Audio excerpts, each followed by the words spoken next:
Funciona mais ou menos assim. Quem normalmente é líder de uma empresa? A pessoa que se destaca na posição que ela está. Vamos pegar uma área comercial, por exemplo. Eu pego o meu melhor vendedor e vou lá e promovo para coordenador de vendas. O que acaba acontecendo? Ele é bom na função de vendedor, não quer dizer que ele é bom na função de liderança. E acontece o quê? Você perde o melhor vendedor e ganha um péssimo líder, porque ele não foi capacitado para aquilo também. E a gente vê isso em diversas companhias de inúmeros tamanhos. Até falando disso, a NR1 é obrigatório para todas as empresas. Não importa se tem um colaborador CLT ou se tem 1000 colaboradores CLT. Todas as empresas são obrigadas e o prazo para isso é dia 25 de maio agora de 2026. Falar de coisa boa também. Teve empresa que a gente já atendeu, foi uma escola inclusive, que o risco foi zero. Porque eles tinham vários programas, já estava instituído. E olha que interessante, eles tiveram um caso de assédio, foi documentado, foi registrado, só que a gestão disso foi tão boa, foi com tanta excelência, que quando a gente fez o relatório não acusou. Né? Então a gente sabia que tinha aquela situação, o dono falou para nós, o diretor no caso, comentou, explicou, só que quando veio o relatório estava tudo bem. Por quê? Porque eles souberam gerenciar aquilo. E aí são situações que a gente vai aprendendo, né? Por exemplo, você falou ali de uma situação de um furto. E aí? O que fazer num caso desse? Né? Tem a pessoa que foi furtada, realmente ela foi, esqueceu em casa, o que aconteceu? Como gerenciar isso? Como que a gente vai acusar, encostar em uma pessoa? Então, de novo, uma linha tênue, né? Para saber gerenciar tudo isso. E trabalhar no preventivo também. Estoura em alcoolismo, estoura em tabagismo, estoura em vários outros vícios, em jogos e etc. E na falta de cuidado, em tirar a vida. Então é isso. Então é uma panela de pressão. Né? Por quê? Porque eu não posso expor essa fragilidade. Né? Então a gente foi criado assim. Eu acho que com o tempo, com o processo de evolução, isso vai se quebrando cada vez mais, né? Com as novas gerações e tudo mais. Só que hoje, né, a galera da nossa idade ali, entre 30, 40, 45 anos, ou até uns 50, sofre total isso. Sim. Total, porque foi um processo de criação, assim, né? Então a gente tem que segurar. Né? Você tem que segurar a barra.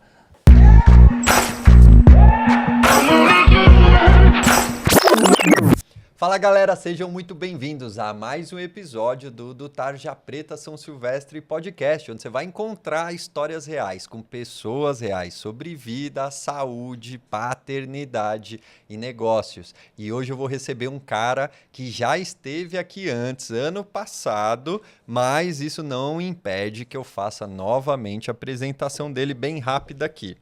Bom, ele é o filho do João e da Cida, ele é o irmão do Bruno, ele é casado com a Marina e pai do Dudu. Quantos anos está o Dudu agora? 5 anos. 5 anos. A voz de locutor dele já deu um spoiler aí, hein? Ele é formado em fisioterapia, é especialista na tal da Lei de Saúde Mental para Empresas, a NR01, palestrando por todo o nosso Brasil. Já são mais de 4 mil palestras quando ele esteve aqui da primeira vez. Então vamos ver quanto que está atualizado esse número aí. Ele é também um dos membros da comunidade Paternidade de Negócios desde o dia 0. Inclusive, já fazendo uma pausa aqui, vamos aproveitar para curtir esse episódio, mandar lá no grupo da família, que eu não tenho dúvida que a gente vai falar de coisas muito interessantes aqui para a gente começar esse ano voando, principalmente quando o tema for saúde mental. Então, voltando para o meu amigo, seja muito bem-vindo, Eduardo Pigozzi. Valeu, mano. Valeu, obrigado, Marcelão. Uma honra de novo estar aqui batendo esse papo com você. A gente que gravou lá atrás com... Sim. Pouca experiência, né, na gravação de um podcast, sim, né? Então, muito prematuro ali. Sim. E hoje você com a sua experiência aí já voando, mais de 30 episódios, 30 né? Vezes. E excelente. E é um prazer estar aqui, bater esse papo com você, falar um pouquinho sobre saúde mental, a questão da NR1, o Janeiro Branco, né? Que acho que a gente vai conversar bastante sobre isso também, já pensando aí no ano começando. Enfim, excelente. Muito obrigado por mais uma oportunidade de estar aqui com você. Total. Obrigado você, Edu. E... Eu acredito que você saiba, mas a primeira gravação que eu fiz aqui foi contigo. Então já se passaram aí 30 episódios, alguns foram pro ar, outros não, outros deram inclusive pau aqui na gravação. Na verdade, um só, do meu amigo Greidson, ele acabou voltando. Então te agradeço por isso também. Eu lembro o quanto eu estava mais fixo no roteiro e tal, e hoje, preparando um pouco para gravar contigo, eu falei, pô, como que eu vou levar essa conversa, né? Mas sem dúvida nenhuma, com um palestrante com 4.000 palestras ou mais, você tem esse número atualizado? Esse ano eu devo ter feito perto de 100, alguma 100. coisa assim. Então já estamos a mais de 4.100. Muito 4 bom. eu arredondo para baixo, mas eu acho que deve beirar umas 5 mil, que antigamente a gente não tinha tanta foto, né? Então Total. eu até sinto muito por isso, né? De ter registros, né? De antigamente, viajava muito sozinho, não tinha uma assessoria ali para poder fazer todo esse trabalho. Até no digital, né? Eu demorei muito para começar a aparecer no digital. Hoje eu trabalho um pouquinho mais em cima disso, mas é uma pena, mas faz parte e vamos pensar daqui para frente no ano que passou. Boa. Mano, vamos aproveitar que a gente está em janeiro de 2026 agora já e tudo mais. E você comentou inclusive do Janeiro Branco. E eu lembro até ali em um ou outro encontro da comunidade, a gente trocar uma ideia sobre isso e eu nem tinha muita visibilidade sobre a existência desse Janeiro Branco. Eu ouvia muito, foi quando a gente estava conversando ali em meados de novembro, sobre o Novembro Azul, que é muito mais a saúde ali física do homem, mas conecta absurdamente com essa parte de saúde mental. E eu te digo isso porque eu recebi N convites de palestra, de muito mais entrevista, na verdade, com o lançamento do livro. E aí a gente entrou nesse Janeiro Branco. O que é essa parada do Janeiro Branco, mano? Boa, na verdade, assim, existem vários meses coloridos, né? As campanhas dos meses coloridos. Então, mais conhecido, Outubro Rosa, Novembro Azul, né? O Outubro Rosa veio primeiro, inclusive. E depois da pandemia, o Setembro Amarelo também, que é a prevenção ao suicídio, bombou, ficou super famoso e a gente trata sobre o assunto também. E o Janeiro Branco eu até brinco, né? Ele só não está em primeiro lugar porque ele é em janeiro. Por quê? Porque as empresas estão voltando ainda, RH em férias, aquela coisa toda. Mas pós-pandemia, principalmente, o Janeiro Branco é cada vez mais forte.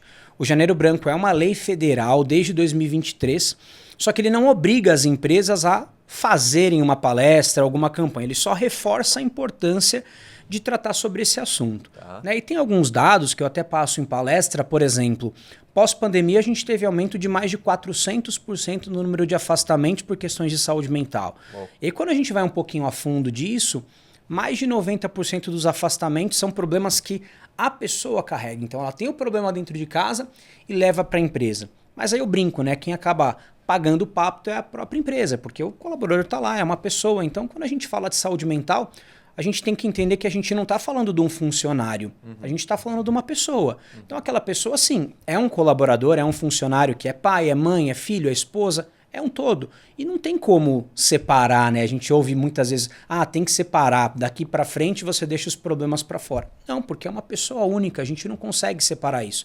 E cada vez mais as empresas precisam lidar com isso. Inclusive, não é uma obrigação das empresas em relação ao Janeiro Branco, só que tem atualização da NR1. Então, no dia 27 de agosto do ano retrasado, né, a gente está em 26, em 24, teve uma atualização da NR1 e agora as empresas são obrigadas, aí sim, é uma obrigação legal, então é atualização da NR1. As empresas são obrigadas a classificar e gerenciar os riscos psicossociais. Na prática, o que isso quer dizer? Todas as empresas vão ter que fazer avaliações em todos os colaboradores, vou usar um termo técnico aqui, tem que se fazer uma matriz de risco, tá? Para quem é da parte de segurança do trabalho, sabe, né? Enfim, vou fazer uma comparação. Você vai em determinada fábrica, lá o pessoal tem um risco de perda de audição. Tá bom. Tá? Já foi classificado aquele risco. Só que não tem problema, porque eles usam um protetor auricular. Então a empresa fala, olha, nesse setor tem um risco de perda de audição, então todas as pessoas que entrarem aqui têm que usar o protetor auricular, inclusive a empresa fornece isso. Tá bom. Agora vai ter que ser feito para a parte do psicossocial, que envolve questões como assédio, autonomia no trabalho, a relação do trabalho com a vida pessoal. São 9 itens que são avaliados e classificado também. E aí, de acordo com cada resultado, a gente tem que gerenciar isso. A gente vê que está muito relacionado com liderança, parte de gestão, ou seja, eu brinco também, né, quando a gente fala de liderança, de gestão, que funciona mais ou menos assim. Quem normalmente é líder de uma empresa? A pessoa que se destaca na posição que ela está, vamos pegar uma área comercial, por exemplo. Eu pego o meu melhor vendedor e vou lá e promovo para coordenador de vendas. O que acaba acontecendo? Ele é bom na função de vendedor, não quer dizer que ele é bom na função de liderança. E acontece o quê? Você perde o melhor vendedor e ganha um péssimo líder, porque ele não foi capacitado para aquilo também. E a gente vê isso em diversas companhias de inúmeros tamanhos. Até falando disso, o NR1 é obrigatório para todas as empresas. Não importa se tem um colaborador CLT ou se tem 1.000 colaboradores CLT. Todas as empresas são obrigadas e o prazo para isso é dia 25 de maio agora de 2026. A partir do dia 26, fiscal na rua, autuação, multa nas empresas que não estiverem fazendo o gerenciamento e não tiverem o diagnóstico correto. Tá.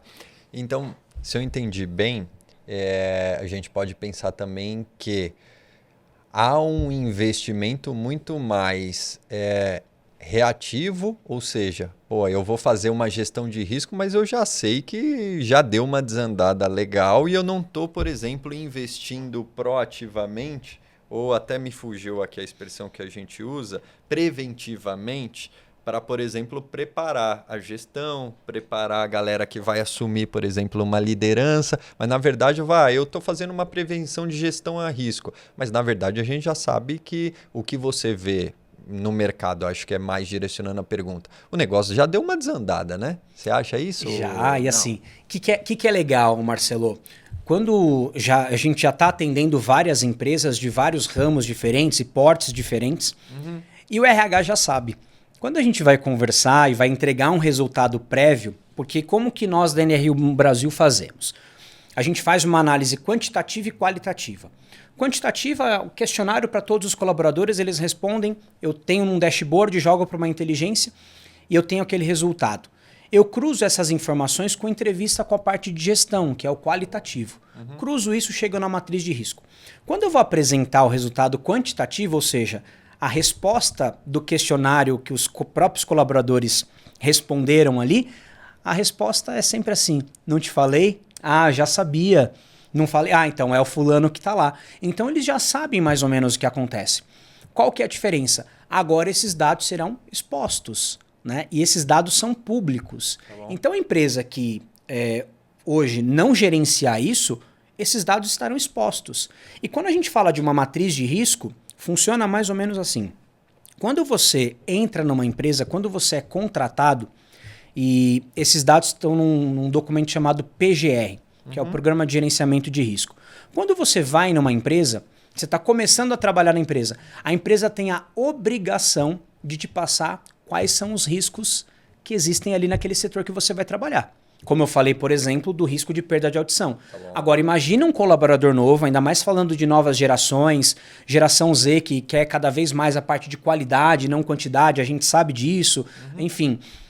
Imagina ele chegando numa empresa que a empresa tem a obrigação de falar assim, então, nesse setor que você vai trabalhar, a gente tem um risco de assédio. O grau aqui do assédio está crítico. E aí? Então é um problema que vai muito além. Então, em outras palavras, funciona mais ou menos assim. Isso vai no contrato de trabalho? No PGR. Né? No PGR. Então, quando tudo bem, mas ninguém pede para ver essa porra quando vai entrar no Não pede, mas quando a pessoa entra, qual é a obrigação da empresa? Fazer uma integração com o colaborador. Okay. E nessa integração ele vai explicar onde ele vai trabalhar. Esse daqui é o seu setor. Mas o PGR lá, ninguém lê essa parada. Então, mas ele está lá. Né? E é um documento, ele é público. Então, está lá. Então, a obrigação, em teoria, da empresa seria fazer isso. Mostrar quais são os riscos. Isso é mais comum acontecer quando a gente vai para uma área mais fabril, não tanto administrativa. Porque a administrativa é mais um risco ergonômico, né? Então vai se falar ali do apoio do monitor, do teclado e etc.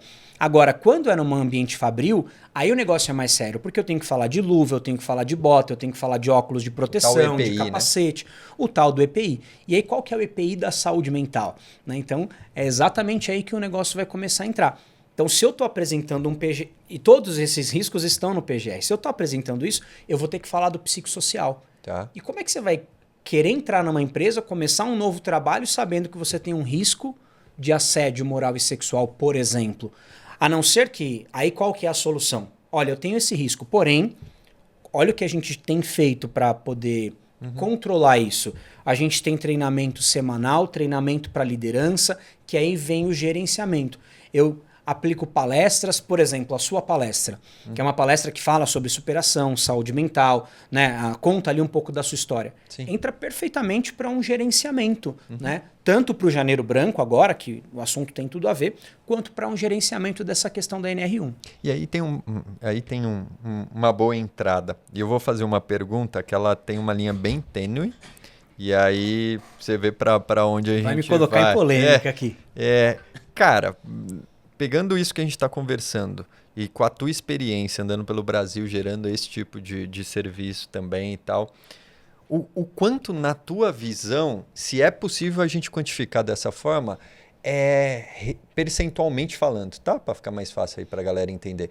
É responsabilidade mesmo da empresa? Falando, as empresas que estão vacilando e estão gerando um ambiente de risco absurdo. E qual é o percentual do colaborador que é parte de uma empresa? Entende? Entendo. Tem dado para isso, tem estatística para isso. Ufa! Dizendo que, eu não vou falar, não vou lembrar o quão mais de 90%, tá? Mas mais de 90% dos afastamentos por questões de saúde mental são problemas da pessoa, do CPF, não do CNPJ. Jura? Tá? E ele carrega isso. Tá. Só que, imagina uma situação que a pessoa teve uma perda muito séria, está sofrendo ali de alguma depressão ou qualquer coisa nesse sentido, e ela vai para um ambiente tóxico. Ela vai para um ambiente onde ela tem pressão excessiva, metas irrealistas, ela sofre assédio, seja moral ou sexual. Então, o que vai acontecer com esse problema prévio dela? Vai se agravar e vai se agravar muito. Né? Então, é uma via de mão dupla, não dá muito para separar. Então, quer dizer que se ela estivesse num ambiente 100% saudável, essa depressão não se agravaria? Não dá para saber. Não dá para saber, né? É difícil falar. Mas a estatística que mostra hoje é isso. Depois eu até posso pesquisar ali e mandar para vocês para a gente deixar aqui, né? O estudo que comprova isso. Mas eu posso te dizer que é uma via de mão dupla. É um meio. Vamos falar um meio a meio, mas a gente vê até hoje. Eu brinco, né? A gente fala da educação positiva, né? Você prefere isso ou aquilo, né? Então a gente ouve até hoje gestores falarem, né? O que você prefere? Você prefere fazer isso ou procurar emprego? Sim. Dessa forma. Então, não é qualquer pessoa que consegue lidar com isso. Total, né? total. Então, ainda mais quando a gente vai mais para esse ambiente, Fabril, ainda existe muito disso, mesmo quando a gente olha para grandes, né, corporações e tudo mais. E eu te falo isso porque, eu vim do chão de fábrica também. E eu lembro que eu tinha uma líder que, inclusive, eu acabei, na minha carreira, foi a primeira liderança que eu assumi, eu fiquei no lugar dela, mas toda vez que ela descia da sala do diretor de operações, na época, que era o genro do dono, e aí era uma empresa mais mais familiar, ela descia chorando, velho.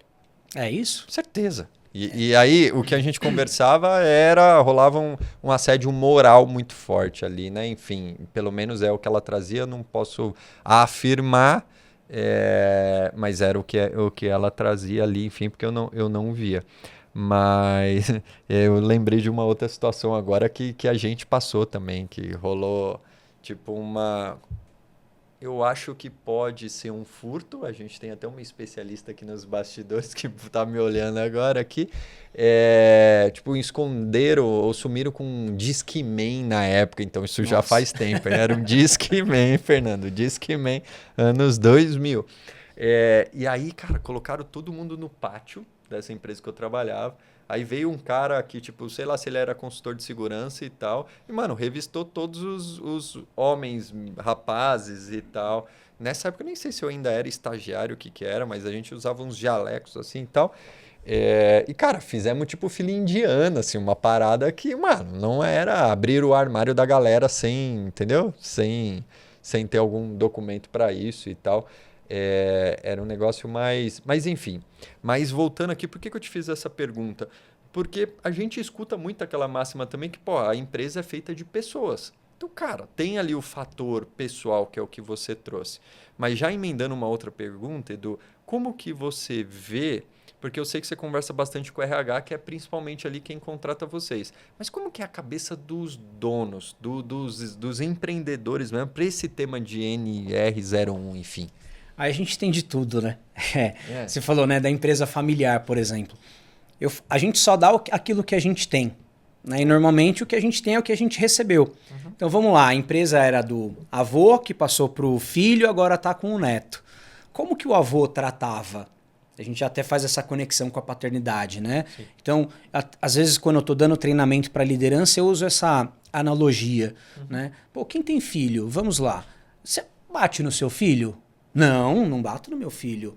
Você apanhou do seu pai? Você tomou umas palmadas? Não, eu tomei. Né? Então, para pensar. O quanto o seu pai não tomou do seu avô para poder bater, é um termo muito forte, né? Mas para dar umas palmadas em você. E hoje você chega num estágio que você não faz mais isso com o seu filho. Porque hoje você vê outros caminhos. Você sabe que não é só aquilo que tem. Né? E quando a gente fala de uma gestão de empresa, uma sucessão, acaba acontecendo isso. Então se carrega muito dessa questão familiar, de como era antigamente, enfim. Já atendi empresas para você ter uma ideia de que colaborador tirou a própria vida dentro da empresa, né? Histórias nesse nível. Então tem de tudo. Né? Então eu falo que tem muito isso ainda. Então a pessoa está dando ali o que ela sabe, o que ela acha correto. Então a palmada que eu levei do meu pai, que você de repente levou, não foi porque ele queria um nosso mal. Era a forma com que ele tinha de educar. E hoje um líder também, às vezes tem um líder que não sabe que existem outras formas, né? E a forma que ele enxerga é aquela e ele vai lá e acaba fazendo aquilo. Só que hoje a lei não tolera mais esse tipo de situação. Então ela é uma lei que vem para poder expor isso. Então até agora a gente está falando sobre a lei, o que é legal, o que tem que fazer. Só que em contrapartida tem isso também de cuidar mais do colaborador, enxergar como pessoa, a empresa é feita de pessoas. Então tem todo esse lado que no final das contas, o que a empresa vai colher com isso? Colaborador mais satisfeito, menos afastamentos, menos atestados, vai melhorar toda essa questão de absenteísmo. Fala-se muito de presenteísmo hoje. Então, o que é o absenteísmo? Quando a pessoa se abstém, ela falta, ela não vai porque é o bom e velho atestado, ela não está apta para trabalhar. O que é o presenteísmo? A pessoa vai trabalhar, só que ela está presente só de corpo, né? A alma ficou em outro lugar. Então, ela está presente, só que ela não está apta para trabalhar. E está lá, como se estivesse à deriva, um barco no meio do oceano, onde a maré levar vai. Imagina um operador de empilhadeira, por exemplo, trabalhando com presenteísmo. Ele está colocando a vida de todo mundo em risco. Quando a gente vai para um setor administrativo, pode errar uma conta. Né? Imagina um RH, um fechamento de folha, errar uma conta. Então são coisas que não podem. Um orçamento. Colocar um número a menos num orçamento e você enviar aquilo para o cliente, documentar aquilo. Sim. Então fala-se muito do presenteísmo também.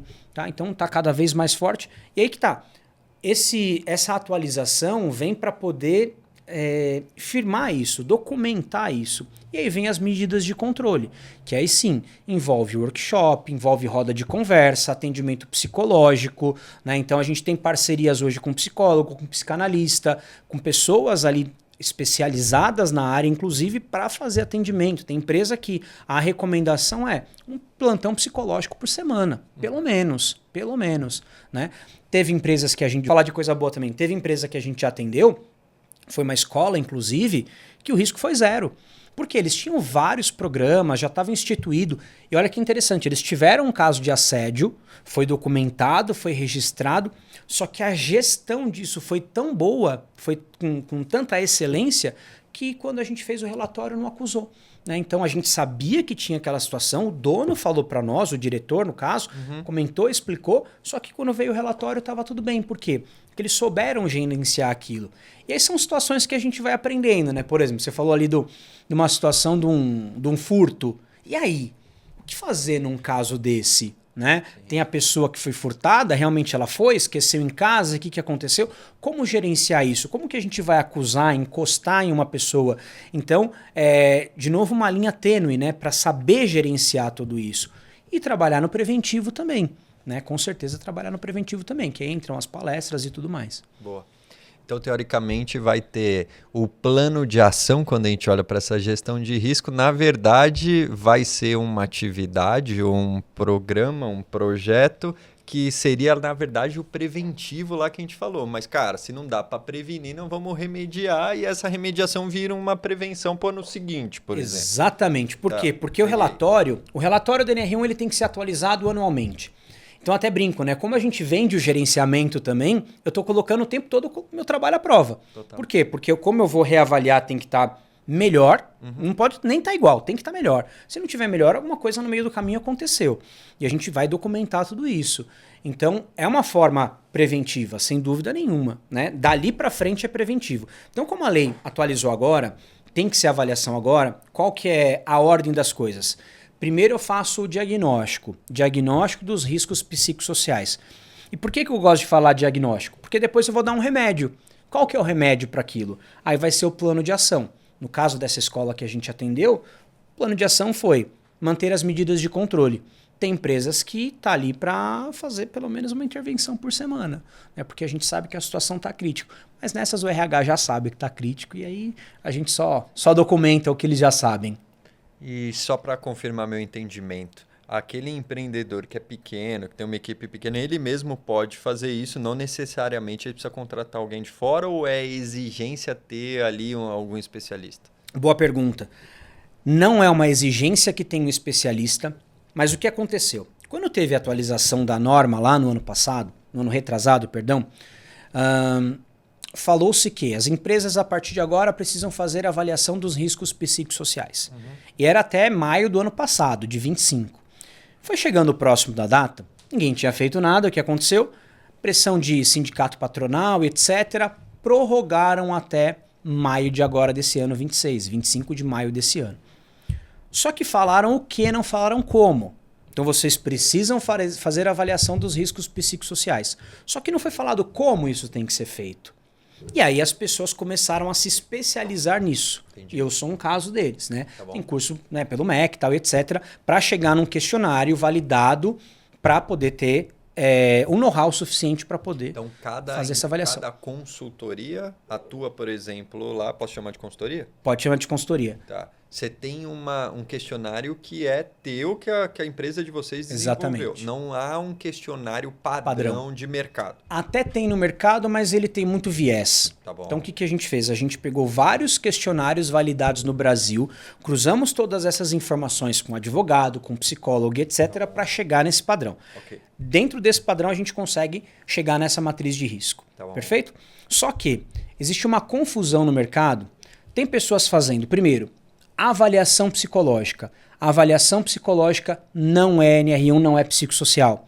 Pesquisa de clima. Pesquisa de clima não é avaliação dos riscos psicossociais. Tem que ser questionário validado e questionário voltado para aquilo. Aí você me perguntou assim, o que é recomendado então? Uma empresa de fora ali fazer, né, um consultor, eu contratar uma empresa ou eu mesmo faço? Pensa o seguinte, para eu chegar no questionário, eu tenho palestra, tenho vídeo, tenho folder, conscientizando os colaboradores de que eles vão responder um questionário, tá? E que aquilo é extremamente seguro, é sigiloso, tá? E de fato é. Eu coloco, inclusive, eu falo, olha, meu registro está aqui, eu tenho um código de ética por trás. Boa. Se qualquer dado vazar, você pode caçar o meu código, né? O meu código caça o meu registro como fisioterapeuta, como especialista em ergonomia. Posso ser caçado. Então, eu deixo isso à prova por quê? Para o colaborador responder de forma tranquila, de forma sincera. Agora, imagina se é o dono da empresa ou se é o RH da própria empresa que está aplicando aquele questionário. Né? Então, o que vai acontecer? Eu não vou responder nada disso. Eu vou colocar tudo que positivo, aqui está tudo bem, porque ele vai ter medo de responder. Já rola na pesquisa de clima, por exemplo. Já rola, né? Exatamente, exatamente. Já rola... E, cara, como é que você vê, por exemplo, a questão da inteligência artificial com esses sistemas de saúde mental dentro desse cenário? Porque, pô, será que em algum momento eu não vou usar lá a inteligência artificial para fazer essa análise por mim? Ou essa é uma talvez primeira pergunta, né? A segunda pergunta é como que você vê a inteligência artificial impactando nesse cenário psicossocial do tipo, cara, tá gerando mais ansiedade, menos ansiedade, eu vou perder meu emprego, eu não vou, eu vou ficar no presenteísmo, né? E olha que louco, presenteísmo para mim, só abrindo um parênteses, era uma parada positiva, se eu ouvisse do tipo, é alguém que tá muito mais presente no trabalho, né? Que louco. Aprendi não, é o contrário. Então vamos lá, em relação à inteligência artificial. É um grande aliado para poder fazer essas avaliações e ter até roteiro ali para você pegar padrão. Exatamente. Então, é um bom aliado para quem está avaliando. Tá bom. Tá? Agora, em relação a pessoas ficarem mais ansiosas, se sentirem ameaçadas por conta da inteligência artificial, eu vou ser bem sincero, eu acho que o boom já passou. Tá. Então, quando chegou, principalmente o ChatGPT, né, que é o mais famoso ali e tal, quando veio, virou aquele burburinho, vai substituir e tal. Até os vendedores de curso usaram muito isso, né? Então, você tem que estar ali adepto à questão da inteligência artificial e tal. E a gente não vê a banda tocando tão agressivo assim. Então, até para atendimento, né? Tem uma empresa que eu presto serviço, lá a gente tem um atendimento de IA. Então, a gente imaginou que com o tempo rolaria até uma substituição e tal. A gente vê que na prática não é tão simples assim, né? E de fato não é. Então, a gente... Acho que principalmente o brasileiro também, né? A gente gosta muito desse contato humano. Relacional. Né? Então, relacional, exato. Então, eu acho que não. Então, acho que veio para potencializar muitas profissões, né? E é aquela máxima, né? Quem é bom fica no mercado, vai usar a favor e tá tudo certo. E quem não acompanha vai sair do mercado e sairia de qualquer forma. Boa. E, cara, como é que você, vivendo isso, aplicando, fazendo diagnóstico, dando consultoria, gerando plano de ação, o que isso reverte para a tua vida pessoal? Como é que você aplica essas paradas na tua vida? Funciona aquela velha máxima, né? Casa de ferreiro, espeta de pau ou não? Não funciona. É legal, nunca tinha parado. Você sempre faz umas perguntas boas, né? Que faz a gente essa refletir. Eu não fiz antes, ó. Essa tá vindo da cabeça. Então melhorei depois dessas 30, hein? Não tinha parado para refletir nisso, mas assim, esse ano que passou, Marcelo, 2025, para mim, acho que foi o ano que eu mais aprendi na vida. Né? Com meus 37 ali, foi o ano que eu mais aprendi. Mais busquei autoconhecimento, leitura, conexões com pessoas, você é uma delas, né? Até vou aproveitar esse momento aqui do podcast, pessoal, vocês não têm ideia do que esse cara tá fazendo, o que é esse movimento TPSS. É um negócio que, assim, já deu certo, isso vai explodir, não tenho dúvida disso. Ainda já brinquei com o Marcelo, falei, vou falar um dia, Marcelo, cara, eu tava lá no comecinho, lembra? Eu tenho certeza que isso vai acontecer, né? Vem novidades por aí, não sei se eu posso falar ou não, mas depois você fala. Não, eu vou falar, né? Eu sei que vem evento presencial, vem muita coisa boa aí pela frente. 2020, então essas novas conexões também, ter novas visões, me fez aprender muito.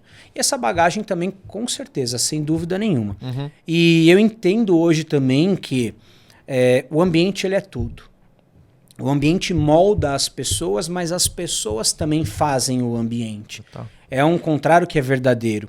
Né? Eu até brinco. Poxa, a pessoa que fuma, por exemplo, ela não fuma dentro da igreja, ela não fuma dentro de um shopping.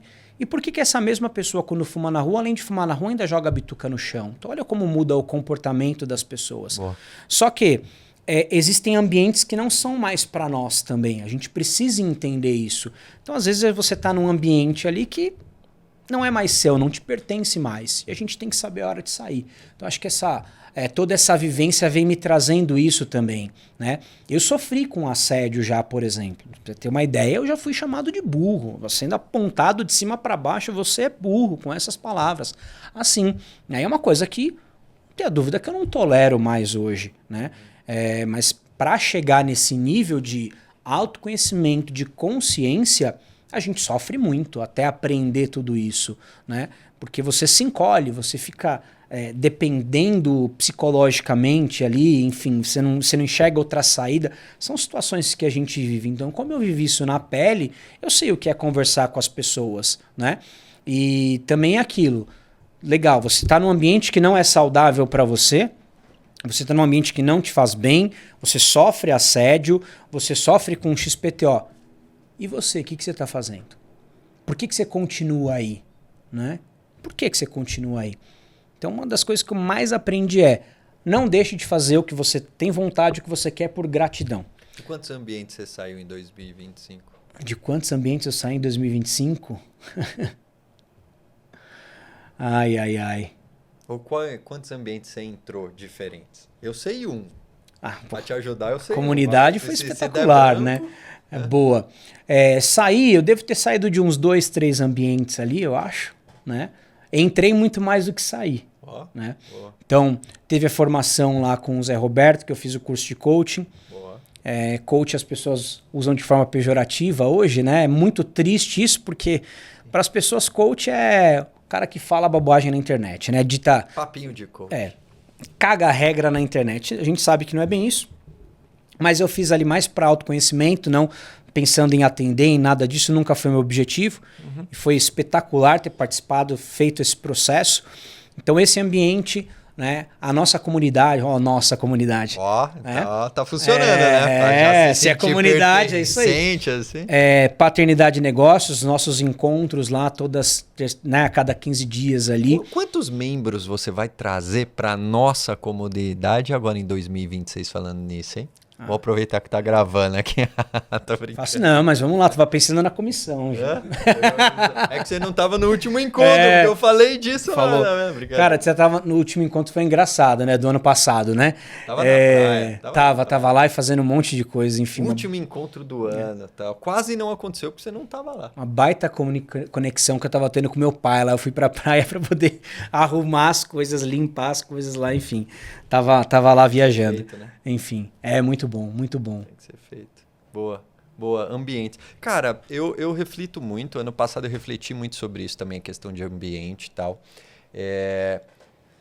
E o que faz, por exemplo, como que você procura novos ambientes? O que eu quero dizer? Você é intencional nisso ou você espera, tipo, aparecer, sabe? Como é que você funciona assim para olhar para o ambiente? Tipo, você fala, cara, eu tenho, por exemplo, eu preciso vender X na minha empresa, tô chutando aqui, porque eu tô numa brisa até vindo para cá, até estava conversando com a Clarissa disso, de muito mais do o que eu tenho que fazer em 2016, né? Em 2025, olhando para isso também, o quem eu preciso me tornar. Eu tô mais nessa brisa. Se é certo ou errado, é o que tá na minha cabeça. Uhum. E aí, pegando um gancho nesse quem, de novo, você é mais intencional, falou, eu preciso me tornar essa pessoa aqui para conseguir atender 1000 empresas em 26. Tá, então, cara, eu vou precisar ter uma agenda diferente, eu vou precisar ter, sei lá, um motorista, eu vou precisar... Então eu vou ter que andar num ambiente com a galera que anda com motorista, porque eu nunca tive um motorista, eu não sei nem contratar um motorista, tô viajando aqui, tá? Como é que é pra ti isso? Eu acho que eu tento ser cada vez mais intencional. Tá. Né? Então eu entendo que esse é um caminho mais lógico e que vai me trazer mais sucesso, sem dúvida nenhuma, né? Que é aquela... Qual que é a diferença de um sonho para um objetivo? Tá bom. Mais ou menos isso, né? Então o sonho, eu tenho sonho, um exemplo chulo, eu tenho um sonho de ir para Disney, tá? Legal, se você tem um sonho, tá muito distante. Ele vai te motivar ali e tal, mas ele não vai te tirar do lugar. Tá. Qual que é o meu objetivo para ir para Disney? Eu preciso economizar tanto por mês, durante tanto tempo, melhor época do ano para ir é tal data, eu preciso programar férias, então eu traço um roteiro, uma rota para eu chegar naquele objetivo, diferente de um sonho. Né? O sonho tá lá, ele é legal e tudo mais. Mas é um projeto. Um projeto, sim, um objetivo, mas sim. Mas você se aproxima de gente que está indo para Disney? Que aí eu acho que tem a ver com o ambiente, entende? Legal, sim, perfeito, entendo. Você vê, por exemplo, consumir vários vídeos de blogueiros que... Blogueiro eu não acho pejorativo, não. Eu curto porque eles me ajudam pra caramba quando eu preciso de alguma dica e tal. Inclusive, eu ganho esse estereótipo de vez em quando. Blogueirinho lá, tá gerando conteúdo todo dia, né? Mas voltando... eu acho que aí você tá no ambiente. Tipo, eu tô lá consumindo o conteúdo deles. O projeto, eu concordo contigo 200%. Mas, por exemplo, em 2026, você tem os ambientes que você quer fazer parte, por exemplo? Você pensou nisso? Não pensei nisso ainda, você me fez pensar. Faz sentido pensar? Faz total sentido pensar nisso. Né? É um bom ponto. Sem dúvida, sem dúvida. Me veio aqui agora também, ainda não pensei. Eu tenho um ou dois que eu já pensei, Mas eu acho que eu não tenho uma lista, assim como a gente, você e eu, acho que a gente gosta tanto de leitura também, a gente começa o ano, eu também estava falando com a Clarissa, sobre começar o ano não só com a quantidade de livros, tipo, vou ler um livro por mês, beleza? Para ficar fácil aqui. Mas qual é a lista de livros? Porque pelo menos eu tenho um hábito e eu tô ok com isso, do tipo, eu começo a ler esse livro aqui, cara, não conectou, aparece outro que conecta mais, eu vou largar esse e vou pro outro, beleza? Porque eu já tenho um hábito da leitura, então eu não vou ficar sem ler. Mas tem alguns temas específicos que eu sei que eles podem me ajudar mais. Sei lá, eu tenho um livro que está na minha lista já, que Meninos Precisam Ser Meninos. Então é um livro lá que eu vi de indicação, inclusive acho que é só gringo por enquanto, que é para quem educa meninos. E é uma baita referência. Já estava na minha lista, eu vi em dezembro de 24 para eu ler em 25. Cara, eu passei direto, velho. É um livro, mano. E é um tema super relevante para mim. Porque eu deixei lá na gaveta. Então, será que se eu não tivesse essa lista já, esse pipeline que a gente fala no corporativo, né? Eu não trataria essa lista de uma forma diferente? O que você pensa sobre isso? Eu compro o livro. O que eu faço? Eu compro e vou deixando ali na... Mas você sabe quais você vai ler ou tipo, você bate o olho e fala, mano, agora eu vou ler esse aqui? Porque depende muito de como foi a última leitura. Né? Então, às vezes é uma leitura que é um pouco mais pesada, uma leitura que flui um pouquinho melhor. Né? Eu voltei a ler um pouquinho livros mais de história, né? Não história, né? Contos mesmo, enfim. O romance mesmo. Romance, ficção, etc. Que é legal dar uma intercalada entre os livros que a gente estuda, né? Ler para aprender ali. Então, dá uma refrescada. Então, comecei a fazer isso. Mas entro na livraria ali, vou olhando, né? Vejo uma sinopse e tal, dou uma pesquisada por ali e começo a leitura. Tem alguns que estão lá... Quantos livros você compra por mês? Por mês? Difícil falar assim uma média, mas pelo menos um por mês. Ano passado eu li 19... Né, foi Eu vi lá. Né, então... Parou nos 19. A última postagem que eu vi estava em 19. Parei nos 19. Né, Qual foi o top 3? Porque para 19 nem vale eu perguntar um só. Cara, vamos lá. Tem uns clássicos aí, né? Os Segredos da Mente Milionária, que eu nunca tinha lido. O que mudou na tua vida depois que você começou a aplicar? Porque uma coisa é ler, outra coisa é aplicar. Principalmente a intenção. Todo dia à noite, todo dia de manhã, conversar, falar, profetizar o que você quer, falar do seu dia e colocar o objetivo ali. Isso. E aí vai ao encontro de alguns outros, né, que também falam sobre isso. Tem do Napoleon Hill que também fala. Enfim. Para liderança, eu li O Monge e o Executivo, que é fenomenal. Então, nas palestras eu falo sobre ele, indico, principalmente quando eu estou fazendo treinamento para liderança, que a gente tem muito a questão do servir. Né? Então, servir, quem está liderando, ele está servindo para aquelas pessoas. E aí a gente falou de mentalidade, né? De ter aquela visão mais antiga, do avô que era dono da empresa. E a gente vê muito isso. Como é que você vai falar para uma pessoa que tem essa mentalidade, essa mente fechada, que ele precisa elogiar um colaborador? Que mais do que uma premiação, um elogio direto e sincero, talvez marque mais aquele colaborador do que uma premiação em dinheiro, por exemplo. Então, e para essa pessoa entender isso? Esse que é o grande desafio. Né? Esse é o grande desafio. Total. Com todo esse movimento TPSS que você comentou mesmo, eu vou ter o primeiro encontro de uma mentoria em grupo que eu lancei agora em janeiro. Dia 14 vai ser o primeiro encontro, muito próximo do dia aqui que vai ao ar esse episódio. E lá eu tenho uma linha que é indicação de leitura também. Então pensa lá, o grupo que está lá são pessoas de encargos de liderança ou não, que no fim do dia eles querem ganhar mais, fazer mais dinheiro, ser promovido, mas sem abrir mão de quem realmente importa. Então como que eu ganho mais dinheiro sendo mais presente ou na vida dos meus filhos ou da minha família, beleza?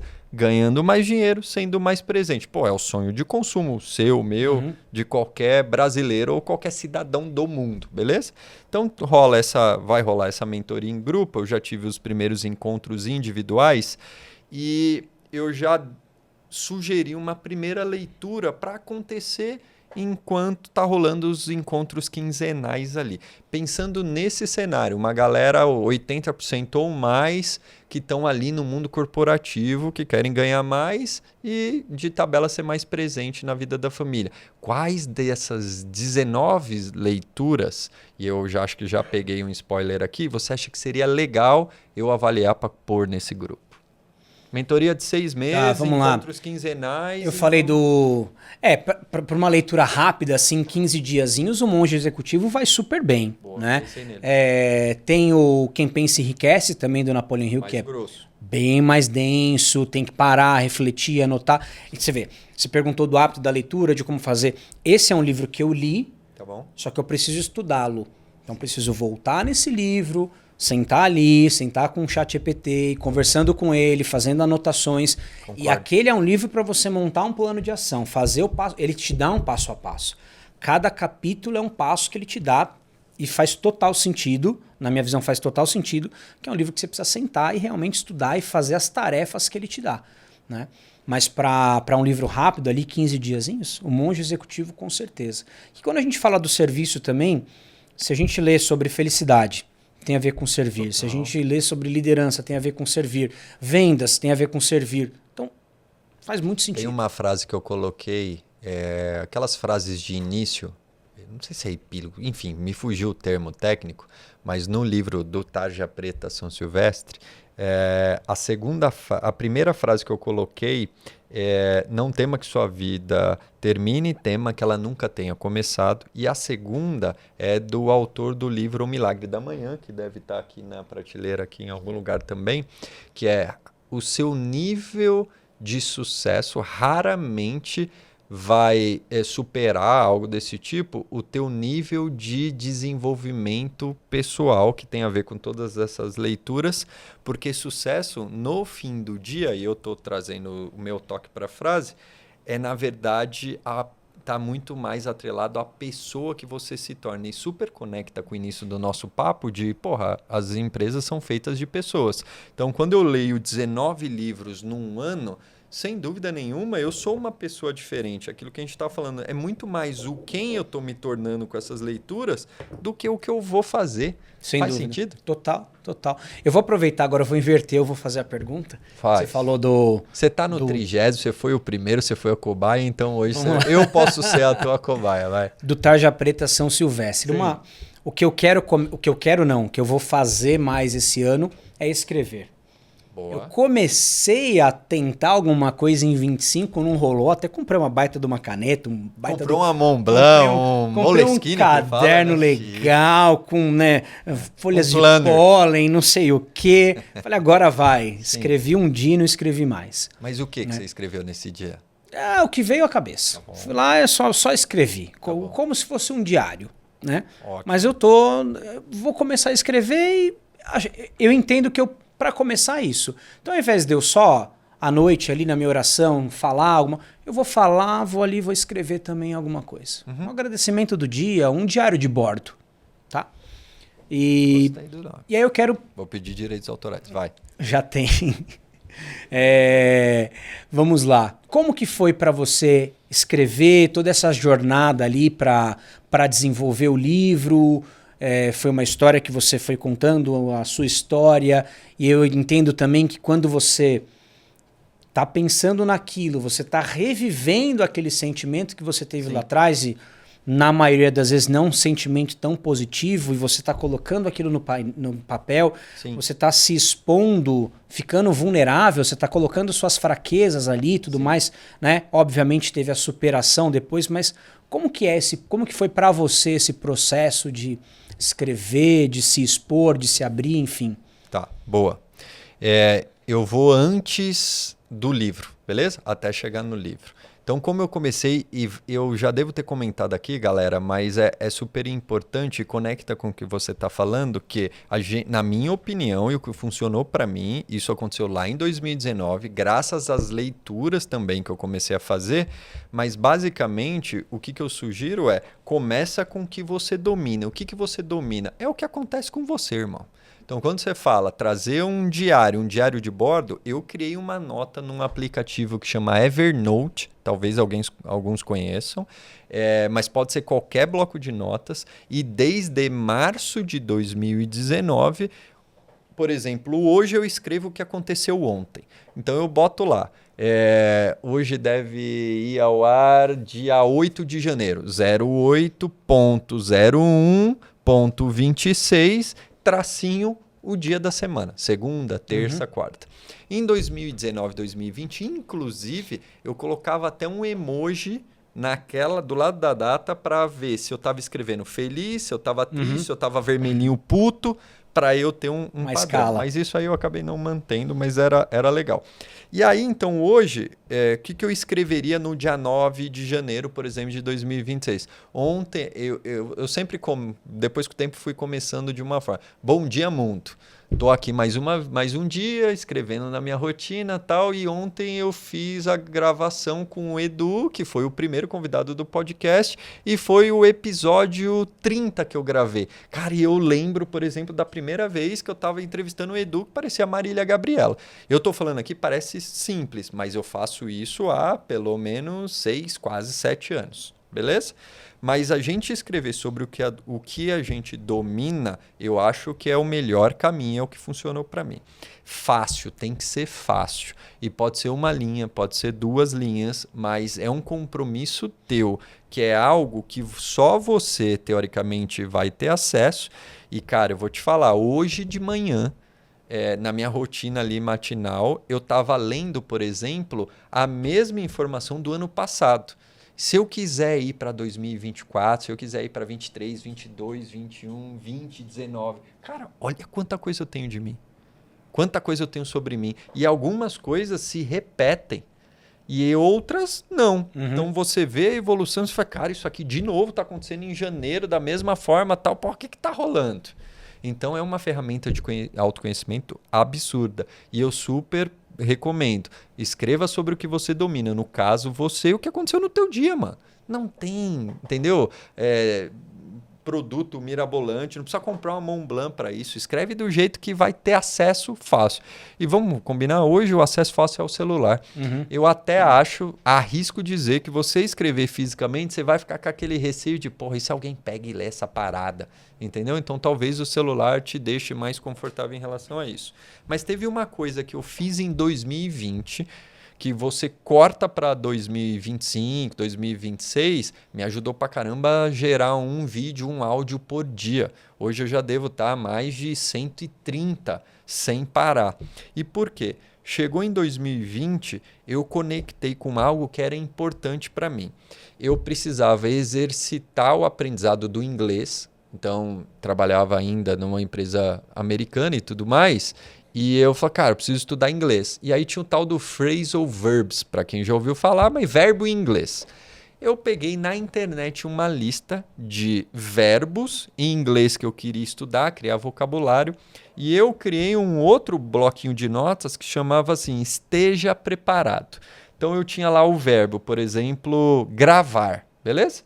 E aí, esse verbo gravar, então pensa que eu fiz uma lista de 365 verbos e todo dia de 2020 eu criei uma mensagem para os meus filhos partindo daquele verbo. Então é como se fosse uma lição de vida minha para o Joaquim e para o Samuel. Eles deviam ter uns 3 para 4 anos nessa época, com base nesse verbo. Então, gravar. Quando você... Vou viajar aqui, tá?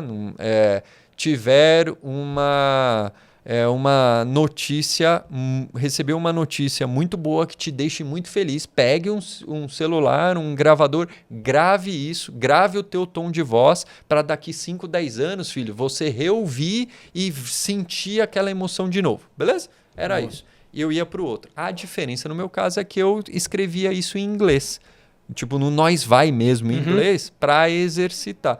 E, cara, isso acho que pavimentou aí essa questão de abrir minha mente para escrever, entende? De forma rápida. Agora corta pro livro, para não ficar muito longo também.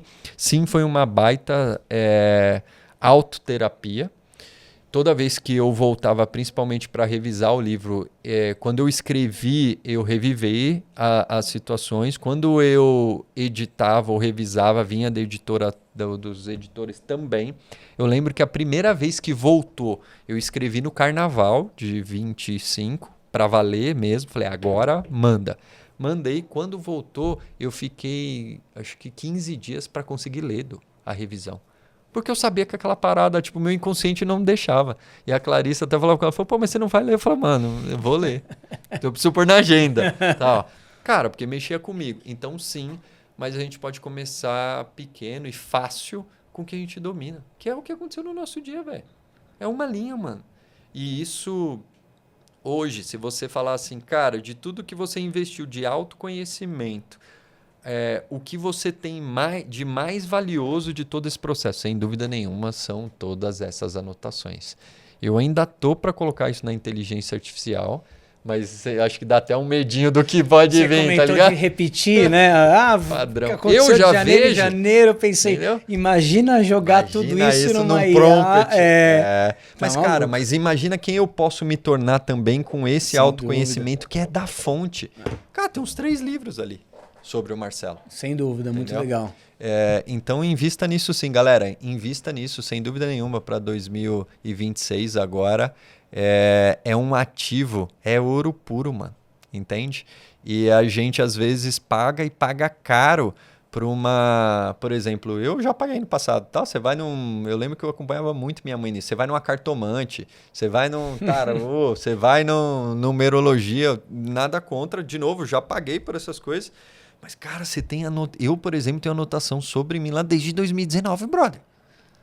Bater o olho lá com a tecnologia que a gente tem. Mano, aquilo lá é uma bomba atômica, literalmente. Mas pro positivo também de acabar com a guerra, entendeu? Eu acho que isso acontece também até com o nosso conhecimento, né? Às vezes a gente tem o conhecimento, mas não tem a segurança de passar aquilo, né? Aconteceu na comunidade, contar pro pessoal, Marcelo me lançou um desafio, pô, monta lá, mano, faz uma palestra de como se tornar um palestrante e tal. Eu falei, pô, mas nunca tinha parado para pensar nisso, né? Eu já treinei vários palestrantes, etc, né? Já fiz muito isso, mas eu nunca montei uma apresentação para falar sobre isso. E, pô, fui lá, montei a apresentação, foi super gostoso, conversei com o pessoal, a gente tá naquele ambiente seguro ali, né? Gravado lá, inclusive, essa aula, então vou aproveitar o gancho, porque você já pingou a bola. Você que busca olhar mais para esse tema, não só da paternidade, mas passar mais tempo com as pessoas que realmente importam para você, mas também acredita em um ambiente seguro, que também vai olhar para esse lado da prosperidade, porque tá tudo bem também fazer dinheiro e tá ainda mais presente para quem a gente ama. A gente vai deixar aqui um link da nossa comunidade aqui para caso você queira saber mais também, porque o Edu já fez uma baita de uma conexão, e essa aula, essa palestra que o Edu ministrou, inclusive tá lá. Eu acho que eu posso até colocar aqui um link. Vamos pensar, Fê, de colocar aqui para a galera assistir também. Vai ser o segundo link. Então, primeiro você entra na comunidade. Brincadeira. Aí você tem o link da... Legal, show de bola. Boa. Posso? Deve. Foi uma coisa que eu nunca tinha pensado e tal. E aí eu comecei a passar aqueles conhecimentos. E aí depois vendo até o episódio com o Polito aqui, que foi, massa, né? Muito legal, excepcional. Pedi pra ele ir lá. E aí, falei, caramba, umas coisas que ele falou também comentei na aula. Então, peraí. Será que eu sou tão bom assim? Você até, né, se julga ali, se inferioriza um pouco. Mas é isso. Então, olha que legal, né? Não tô falando isso não pensando no que eu pensei agora, mas olha como é legal a gente ter um ambiente seguro ali também, né? Foi ali, a gente se expôs, falou tal, é um negócio que deu super certo, hoje vai a público aí pro pessoal clicar e baixar, né? Assistir. Show de bola, excelente. Ainda mais para quem está olhando para algo diferente em 2026, né? Mas você me lembrou de uma coisa agora que eu falei muito em novembro do ano passado, com o lançamento do livro do Tarja Preta São Silvestre, me chamaram muito para entrevista, enfim, rolou artigo em novembro ali do Novembro Azul, como eu falei, saúde mental e tal. E, cara, uma das coisas que sempre pintava na conversa, e é uma visão minha, eu queria te ouvir em relação a isso, é que nós, homens, a gente não foi criado ou estimulado, por exemplo, para falar de sentimento, de emoção e tudo mais. E a gente vê o quanto esse ambiente seguro é rico, inclusive lá na comunidade, o quanto que a gente se abre e às vezes o que um tá falando, porra, eu já me identifico e tal, falando, como é que você lida com isso e tal, e não que lá seja uma sessão de terapia, é longe disso. Mas porra, tem mais gente que tá vivendo por isso e eu não preciso mais daquele estereótipo de, porra, eu sou o fodão, eu vou manter tudo aqui quieto e aí quando dá merda eu vou lá e tiro minha vida, entende? Qual que é a tua opinião? Porque o ponto que eu levo também, além disso, é que na nossa geração a gente tá olhando, tá vivendo nesses ambientes seguros, a comunidade é um dos, mas tem N outros, mas também a gente tem pouquíssima ou zero referência. Então, o que eu quero dizer? A gente tá cortando mato alto, velho. Você concorda com isso também ou você enxerga de forma diferente? Tá tudo bem enxergar de forma diferente, porque os nossos filhos, eles vão olhar mais para isso porque a gente já provoca. Pô, eles veem a gente lá entrando no encontro lá à noite, depois de fazer a rotina com eles. Mas esses dias eu tava me questionando, eu falei, cara, quem que é a referência foda de paternidade para mim? E eu não consegui chegar na resposta, velho. Um nome assim, fala, mano, eu fecho o olho e vou seguir o que aquela pessoa segue. Pô, mas então, será que não tem? Não sei, eu ainda não conheci. Então eu tenho um pouquinho que eu vou conectando assim, sabe? Mas tipo, cara, qual que é a tua opinião em relação Acho que são algumas respostas aí, né? Primeiro, minha referência é meu pai. Boa. Não tenho dúvida nenhuma que ele é minha referência como homem, como pai, como, enfim, Show. Meu ídolo. E em relação a essa questão do ambiente e tudo mais, cara, a gente fala do Novembro Azul. O homem se suicida mais do que a mulher. O homem se acidenta mais no trânsito do que a mulher. Quando a gente fala de acidentes de trabalho, o homem sofre mais acidente de trabalho do que a mulher. E até quando, né? Até quando o homem não chora, o homem é o, né? Então, essa questão do machismo até mais, né? Enfim, eu concordo plenamente, né? A gente foi, eu pelo menos, a gente foi educado a não chorar, não se expor, né? Vai lá e resolve, você é o provedor, você... Então a gente é educado dessa forma. E é uma panela de pressão, chega uma hora que estoura.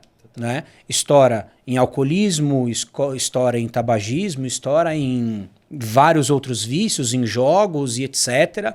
E na falta de cuidado, em tirar a vida. Então é isso, então é uma panela de pressão. Né? Por quê? Porque eu não posso expor essa fragilidade. Né? Então a gente foi criado assim. Eu acho que com o tempo, com o processo de evolução, isso vai se quebrando cada vez mais, né? Com as novas gerações e tudo mais. Só que hoje, né, a galera da nossa idade ali, entre 30, 40, 45 anos, ou até uns 50, sofre total isso. Sim. Total, porque foi um processo de criação, assim, né? Então a gente tem que segurar. Né? Você tem que segurar a barra. Né? Então a gente aprendeu isso, pelo menos eu aprendi isso. Não, segura a barra, vai lá. O homem não chora, né? Homem não chora, acho que isso resume, né? Então assim, não, o homem não chora, que é isso. Total, né? Total. Quando você fizer 18 anos, eu vou te levar em tal lugar. Seja homem, seja homem, cara. Que é isso? Ser homem é um saco de batata, seja homem. Então a gente vai ouvindo isso, né? A infância inteira, a adolescência inteira. Então a gente cria isso, né? Tá enraizado. Mas acho que hoje, com o nosso conhecimento e tudo mais, e aí menciono mais uma vez o livro, né, da Tarja Preta São Silvestre, que é uma forma de mostrar um outro lado, das pessoas enxergarem o outro lado. Sim. Então, ver uma história ali, se espelhar naquilo e tentar pensar diferente. Né? Sim. Então, são amarras que a gente vai quebrando, a gente vai tirando. Né? E vai se libertando, na verdade. A gente se liberta disso. E a decisão mais difícil em relação ao livro foi de comprar essa... Eu não digo briga, mas de trazer os meus exemplos à tona mesmo, velho. Então, ali foi a decisão mais difícil, sem dúvida nenhuma. Foi mais difícil do que escrever. Porque eu costumo dizer que o livro já estava dentro, era só fazer o download. E aí começa com uma folha sulfite, um mapa mental, depois vira um PowerPoint, aí depois foi embora. Mas, cara, tem um quadro, vamos chamar de quadro, que eu costumo fazer aqui. E eu queria te fazer uma pergunta que talvez eu não tenha feito Lá vem. na primeira vez. Se você tivesse caminhando ali no Ibirapuera, por exemplo, indo em direção a tomar um café, beleza? com quem que você tomaria esse café e tem que ser alguém do teu passado? Pode estar vivo ou não mais? E por que você tomaria o café com essa pessoa do teu passado? Tá vendo? Eu sabia que você ia me colocar em maus lençóis aqui, me fazer refletir. Não, tô pensando agora, como é que eu vou responder assim? Tem que ler o mindset, hein? Para mudar para mentalidade de crescimento. Lá, Boa. Cara, respondendo assim de bate-pronto... Quem veio? O primeiro nome que veio na tua cabeça do Meu passado? pai, sem dúvida. Tá. Primeiro que veio, meu pai. Né? O que você diria para ele nesse passeio? Ou perguntaria para ele que você não perguntou? Cara, diria que tá tudo bem. Né? Fica tranquilo, tá tudo bem. Na verdade, a gente tem muito essa conexão ainda até hoje, né? Mesmo já 1 ano e meio aí que ele se foi. Mas com certeza eu tomaria um café com ele. Talvez para nem falar nada. Sabe? Interessante. Só tá junto ali, trocar olhar, tomar um cafezinho, dar um abraço e vai nessa. Né? Não que eu não tenha feito isso antes em vida, mas repetiria isso com certeza. Com certeza. E é muito louco, né? Eu diria que uma das... Não pensaria ouvir isso de um palestrante, de alguém que se comunica e fala tanto, tão bem como você, trazer do tipo, cara, não, com essa pessoa, no caso meu pai, eu só ia querer o silêncio, né? Pra você ver que o quanto a gente também é diferente. Né? Talvez o silêncio, porque assim... Não teria necessidade, né? De falar nada. Né? Não tem necessidade, só contemplar. Exatamente, está ali. Muito bom. E está tudo bem. Muito bom. Cara, aproveitando essa contemplação e seguindo aqui para o nosso encerramento, pensando no ano, eu tenho uma primeira pergunta, depois eu tenho um pedido. Pode ser? Claro, bora. Qual que é a tua palavra para 2026? Palavra para 2026. Não escolhi, mas posso falar agora que é ação. Agir, ação. Para cima, pôr em prática, fazer. Muito bom. Né? Então, muito bom. Falei 2 ali. Fazer e ação. É isso, ação. Colocar em prática o que já está no papel, né? Movimento, exatamente. Boa. Então, acho que 2026 enxergo que é um ano extremamente próspero, um ano com inúmeras oportunidades quando a gente fala dessa questão de saúde mental. Então, 2026 é o ano para a atualização da NR1, as empresas são obrigadas a fazer, então tem muita oportunidade aí. E muita oportunidade também já agora em janeiro. Janeiro branco está aqui. É importante a gente falar sobre saúde mental dentro das empresas, então aproveitar o janeiro branco para começar com o pé direito, já começar tratando sobre esse assunto. É uma lei federal a questão do janeiro branco. Então, para as empresas aí também que estão assistindo aqui esse podcast, fica o convite, entre em contato para a gente poder marcar as palestras e já começar a fazer esse movimento. Calma, o merchan ainda vai chegar, calma. Eu ainda tenho um pedido para você. Bora? Bom, vendedor bom é assim. Já entrou em ação. Você viu que eu nem dei o espaço. É isso. A palavra escolheu ação, já começou a pôr em prática. Eu gostei assim.